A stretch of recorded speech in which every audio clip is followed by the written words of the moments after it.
എല്ലാ നിഅമത്തും എല്ലാവരോടും പറയരുത് എന്നാണ് ഇസ്ലാമിൻ്റെ നിയമം. പരിശുദ്ധ ഖുർആൻ അമ്മാ ബി നിഅമത്തി റബ്ബിക ഫഹദ്ദിസ്, അതൊക്കെ ശരി തന്നെയാണ്.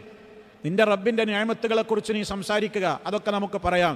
പക്ഷേ എല്ലാ നിഅമത്തും എല്ലാവരോടും ആ നിഅമത്തിൻ്റെ പൂർണ്ണതയിലേക്ക് എത്തുന്നതിൻ്റെ മുമ്പ് പറഞ്ഞു പോകരുത്.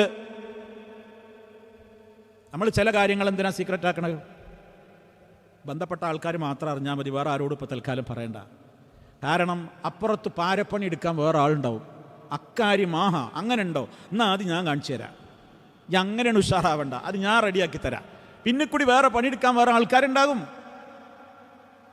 ഒരാൾക്കൊരു നിഅമത്ത് വരുന്നു എന്ന് കാണുമ്പോഴേക്ക് അതിൽ വല്ലാതെ കണ്ണ് കടിക്കുന്ന, പ്രയാസപ്പെടുന്ന, പല്ല് ഞെരിക്കുന്ന ആളുകളുണ്ടാകും. അവന്മാർ അതിൻ്റെ രൂപത്തിലുള്ള പ്രവർത്തനങ്ങൾക്ക് മുമ്പിൽ തടസ്സങ്ങൾ ഉണ്ടാക്കാൻ വേലകൾ ഒപ്പിക്കും. അതുകൊണ്ട് എല്ലാ നിഅമത്തും എല്ലാവരോടും പറയേണ്ട, ഏറ്റവും ബന്ധപ്പെട്ടവരോട് മാത്രം പറഞ്ഞാൽ മതി. വല്ലാതെ പറയും മുട്ടുന്നുണ്ടെങ്കിൽ, അല്ലെങ്കിൽ അവൻ പറയണ്ട.